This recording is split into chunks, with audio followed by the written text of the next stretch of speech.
السلام علیکم four class آج کی ہماری اچھی بات ہے، زندگی خدا کی بڑی نعمت ہے، اس کی قدر کرو۔ ٹھیک ہے، آج ہم جو سبق پڑھنے جا رہے ہیں اس کا عنوان ہے آمنہ اور نیلی مچھلی۔ اسلام آباد کے قریب ایک چھوٹا سا گاؤں تھا جو بہت ہی خوبصورت تھا۔ وہاں بہت ہی کم لوگ رہتے تھے۔ گاؤں میں ایک بہت خوبصورت جھیل تھی جس کا پانی بہت ٹھنڈا اور صاف ستھرا تھا۔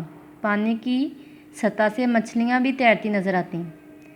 اس جھیل میں ایک نیلی نام کی مچھلی تھی جو اپنے بہن بھائیوں والدین کے ساتھ ہنسی خوشی زندگی گزار رہی تھی۔ نیلی کو گانا گانے اور نظمیں سننے کا بہت شوق تھا۔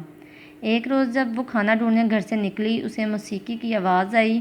جب اس نے جھیل کی سطح کے قریب جا کر دیکھا تو وہاں نیلی کو آمنہ نظر آئی جو نظم پڑھ رہی تھی اور مچھلیوں کو دانہ ڈال رہی تھی۔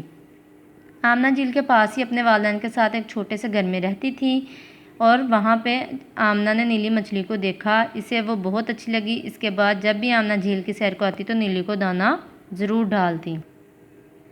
ایک دن نیلی مزے سے پانی میں تیر رہی تھی کہ اس سے پانی تھوڑا گدلا معلوم ہوا، یعنی میلا گندا سا معلوم ہوا۔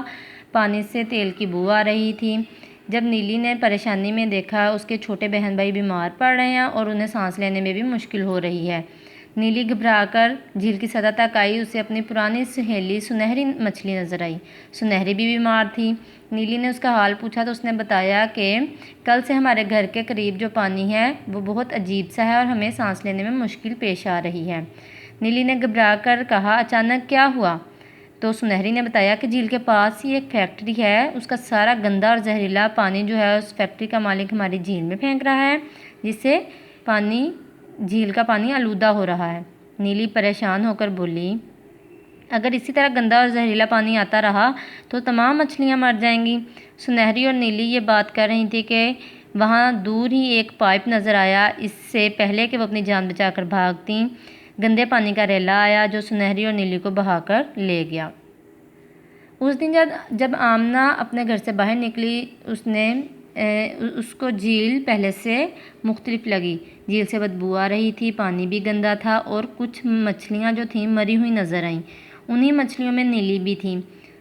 آمنہ جو تھی اس کی آنکھوں میں آنسو آ گئے اور اس نے فیکٹری کے مالک سے بات کرنے کا فیصلہ کیا۔ جب آمنہ نے فیکٹری کے مالک کو سارے مسئلے سے آگاہ کیا تو انہوں نے اسے تسلی دی کہ تھوڑا سا گندا پانی جھیل کی خوبصورتی کو خراب نہیں کرے گا۔ آمنہ نے فیکٹری کے مالک کو سمجھانے کی بہت کوشش کی لیکن وہ اس کی بات سننے کو تیار نہ تھا۔ آمنہ کے ذہن میں ایک منصوبہ آیا اور اس نے فیکٹری کا گندا پانی ایک بالٹی میں ڈالا اور مالک کے دفتر کے فرش پر گرا دیا۔ سیٹھ صاحب جب پانی کی بدبو سے گھبرا کر دفتر سے باہر نکلے تو آمنہ نے بڑے احترام سے پوچھا، اگر تھوڑے سے گندے پانی کی بدبو برداشت نہیں کر سکے تو مچھلیاں کیسے برداشت کرتی ہوں گی؟ فیکٹری کے مالک خاموش ہو گئے۔ انہوں نے گندے پانی کو ٹھکانے لگانے کا مناسب انتظام کیا۔ اس طرح باقی مچھلیاں آلودگی سے بچ گئیں۔ فور کلاس آپ لوگوں کو یہ الفاظ انڈر لائن کیے گئے ہیں، ان کے معنی آپ نے لوگوں سے ڈھونڈ کے بک کے اوپر ہی لکھنے ہیں اور یاد بھی کرنے ہیں، اور ساتھ ہی آپ نے املا کی پریکٹس بھی کرنی ہے۔ فور کلاس اب ہم آ جاتے ہیں ایکٹیویٹیز کی طرف۔ ایکٹیویٹی نمبر 1 ہے، اس سبق میں جو مشکل الفاظ موجود ہیں ان کے توڑ جوڑ نیچے دیے گئے ہیں، ان کو دیکھتے ہوئے مناسب جوڑ بنائیں۔ شفاف، اسی طرح سارے توڑ کے جوڑ بنائیں گے۔ ایکٹیویٹی نمبر 2 ہے، نیچے دیے گئے جملوں میں کچھ الفاظ کے نیچے لکیر لگائی گئی ہے، ان الفاظ کے درست معنی کے گرد دائرہ بنائیں۔ نمبر 1 ہے، جھیل کا پانی اتنا شفاف تھا کہ اس میں مچھلیاں تیرتی نظر آتی تھیں، نہایت صاف، ٹھنڈا، سفید۔ تو شفاف کا کیا مطلب ہوتا ہے؟ نہایت صاف۔ اسی طرح آپ نے باقی MCQs بھی حل کرنے ہیں۔ ایکٹیویٹی نمبر 3 ہے، مدرج ذیل جملوں میں الفاظ کی ترتیب درست کریں۔ پہلے آواز کی سمت میں نیلی نے شروع کیا تیرنا۔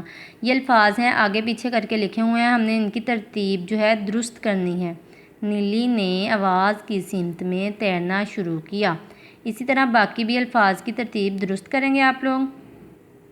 نیکسٹ ایکٹیویٹی نمبر 4 ہے، نیچے کچھ الفاظ دیے گئے ہیں، ان الفاظ سے جملے بنائیں۔ شفاف، جھیل کا پانی بہت شفاف تھا۔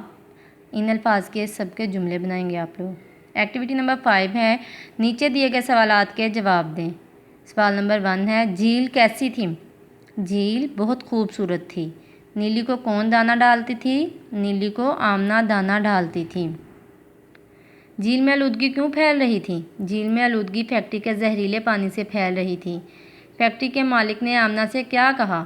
تھوڑا سا گندا پانی جھیل کی خوبصورتی کو خراب نہیں کرے گا۔ ایکٹیویٹی نمبر 6 ہے، نیچے دیے گئے ٹیبل میں کالم الف میں مذکر الفاظ دیے گئے ہیں اور کالم بے میں مونث الفاظ دیے گئے ہیں۔ ان دونوں کالموں کی ترتیب میں فرق ہے۔ کالم الف میں موجود مذکر کو کالم بے میں موجود درست مونث سے ملائیں۔ پہلی مثال ہے مرغا، مرغی۔ اسی طرح باقی مذکر کو مونث سے آپ ملائیں گے۔ 4 کلاس آپ لوگوں نے ساری ایکٹیویٹیز لرن کرنی ہے، ان کی رف کاپیز پہ پریکٹس کرنی ہے، لکھ کے دیکھنا ہے اور املا کی بھی پریکٹس کرنی ہے۔ ٹھیک ہے 4 کلاس، اللہ حافظ۔